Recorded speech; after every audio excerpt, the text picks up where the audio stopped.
Bonjour à tous et bienvenue dans À l'écoute des experts. Nous allons parler intelligence artificielle avec Tanaël Petolo. Bonjour. Bonjour. Vous êtes CEO de Emobot. Alors Emobot, c'est une start-up, on va dire, et vous avez innové, vous proposez un nouveau produit qui est dans les medtech. Expliquez-nous, c'est quoi votre Emobot? Ouais, en fait, on s'est rendu compte que la téléassistance, ça faisait 10 ans que ça évoluait plus. Avec des technologies qui adressent de moins en moins les besoins, qui en plus sont grandissants. Et en fait, il n'y a rien sur le suivi psychologique des personnes, en particulier à domicile, mais aussi dans les EHPAD. Et donc nous, on a mis au point une IA qui est capable de monitorer l'état psychologique, le bien-être psychologique des personnes, et donc d'alerter un aidant, n'importe quel aidant, et donc pour évidemment prendre en charge, faire de la prévention, et prendre en charge en amont la personne avant que quelque chose de trop grave se passe.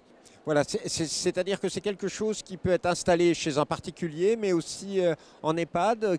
Exactement. C'est pour qui? Quels sont vos clients en fait? Ouais, ouais. Alors en fait, originellement, on a déployé notre solution dans les EHPAD, puis ensuite on a voulu aller sur le domicile. Finalement, la solution est à peu près la même. Dans les EHPAD, on a un opérateur qui va recevoir l'alerte, qui est déclenchée parce qu'on on analyse les expressions faciales des personnes dans les EHPAD. À partir d'une caméra qui va détecter normalement les chutes, on récupère le flux d'images. Tout ça, c'est embarqué, donc comme ça, il y a une confidentialité qui est assurée. Tout se fait dans la chambre de la personne. Ça déclenche des alertes au niveau de l'opérateur qui est le soignant par exemple, ou le ou la psychologue. Et sur le domicile, ça va être plutôt un téléopérateur classique. Et en fait, il faut savoir qu'avec notre partenaire Arkea, avec qui on propose cette solution sur le domicile, on utilise non pas l'image mais le son. Donc on a plein d'indices au niveau de la voix. Et là, c'est plutôt l'opérateur qui veut être un psychologue sur un plateau. Alors c'est étonnant parce que pour ceux qui ne connaissent pas la solution, mais comme moi, on se dit mais comment ça fonctionne? C'est-à-dire que vous êtes capable au son de détecter une faiblesse psychologique chez une personne âgée?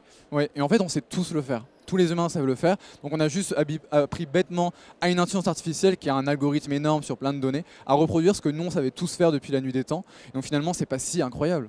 C'est pas si incroyable, mais en même temps, c'est assez étonnant. Je veux dire, aujourd'hui, il y a plein d'innovations qui utilisent l'intelligence artificielle dans ce secteur de la silver economy. Ça vous donne d'autres idées de développement, vous qui êtes un jeune créateur? Oui, bah en fait, on est qu'au début, ça fait que 18 mois qu'on a créé l'entreprise. En fait, nous, on se concentre dans la santé mentale.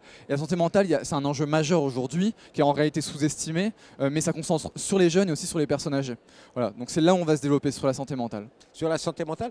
Aujourd'hui, est-ce que les structures répondent présentes? Parce que vous travaillez avec Arkea, avec j'imagine certains EHPAD, mais est-ce qu'il n'y a pas une défiance, méfiance sur ces technologies, sur l'intelligence artificielle dans ce secteur? Si bien sûr il y a une méfiance, en fait on a tendance à mystifier un petit peu les intelligences artificielles. En fait, tant que les gens comprennent l'intérêt parce que ça répond à des problèmes qui existent bien et qu'on leur dit bah, on vous met dans la main un outil qui va vous appuyer dans vos travaux tous les jours, qui va faciliter le quotidien des soignants, par exemple dans l'EHPAD, ou qui va vous rassurer l'aidant qui est loin, son proche âgé, qui peut être à risque d'isolement, de détresse psychologique. En fait, ils comprennent l'intérêt de la solution et à partir de là, ils sont partants. Maintenant, Emobot, dans 3-4 ans, c'est quoi? Quels sont vos projets? Quelles perspectives? La perspective, c'est d'être un standard de diagnostic en santé mentale sur les troubles, ce qu'on appelle affectifs, c'est-à-dire la dépression, les troubles anxieux, le trouble bipolaire. Et le but, c'est d'être le premier dispositif médical prescrit par des médecins en France et partout dans le monde pour pouvoir le faire.